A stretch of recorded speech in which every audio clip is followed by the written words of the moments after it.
मंडळी, स्वागत आहे तुमचं आपलं गावाकडचं कारट या युट्यूब चॅनलवरती. मी शुभम मिंगळे मनपूर्वक स्वागत करत आहे.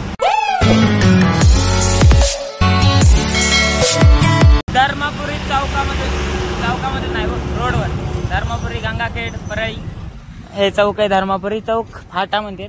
तर आता आपली टिलीली घेऊन निघालात आपण नयकुटवाडीला. तर ह्याचं काहीतरी काम आहे. हे दोघं जण ह्याचं नाड्याचं तर आणि यांचे वडील आले नाहीत, म्हणजे नाना आले नाहीत. तर यांची वाट बघत थांबलो इथं उन्हाला. चला मग सावलीला थांबूत आणि फोन लावत यायला एकदा.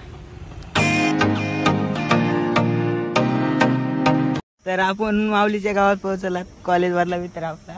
ए माऊली, कपडे काय फोटो काढायचं नाही इथं. खरंय मग सगळा रस्ता चुकीला नयकुटवाडी मध्ये पोहोचला.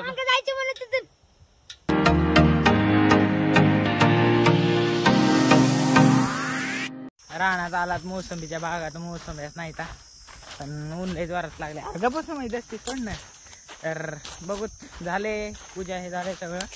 तर फक्त वाट आहे जेवणाची. आणि हे लपत लपत कुठं पडायले काय माहिती. त्याला फुल बी लागलं नाही. तू मोसंबी हुडकायला स्वतःपासूनच. मग खरंय, चला मग सुगंध घेऊन जाऊ. खरे रे वा. कोण आहे ओळखू येते का? येडे पोरा आहे. तरी अशा प्रकारे पूजा झालेली. पूजा एवढं पाणी पडायले माझा. तात्या काय काय जेवायचं सांग बरं. हा हा, वांग्याची भाजी, चपाती, पाणी पाणी, पत्रवाळी, हा दुरण, ग्लास, हा भगुन. भगुन काय याला? भगुन खायलाच का? भगुन आता समोर शिरले की. आणि तिकडे काय काढले ते? देवाला असतं. देवाला असते. तर आता जेवाय बसलात पण. आणि आमच्या हातात एवढं चालू येईल थोड्या वेळात. हा खरंय मग तुमचं. आपण काऊन बसला तिथं? लय ऊन लागायले. ते बघा बुट वाजत बसले. काय माणूस आहे, काय कळायले का नाही. ए विनाकली बुट काऊन वाजवायलास? तर मंडळी जेवण हे खावणं करून निघालात आम्ही. आणि थांबाय का बस. जेवण खावणं करून बसलास तिथं सावलीला येऊन. सगळ्यांच्या पुढे निघालात. नाना आंटी सगळे महाग आहेत. आणि आम्ही तिघ जण पुढे निघालात. कारण की म्हणलं जरा बाहेर जाऊन लांब थोडं बसावं. तिथं काय हो भन भन करायला नुसते माणसं. मस्त जेवण केलंय.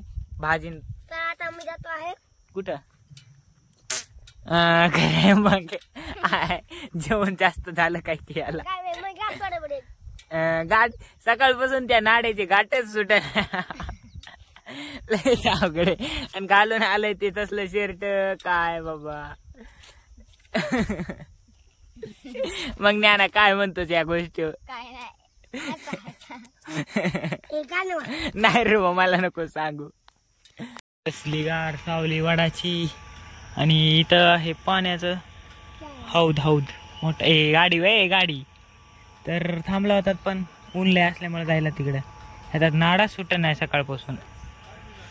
अरे बापरे, केस तर काय झालेत. कठीण करावं म्हणतो आता गेल्याच्या नंतर. बघू काय होतंय.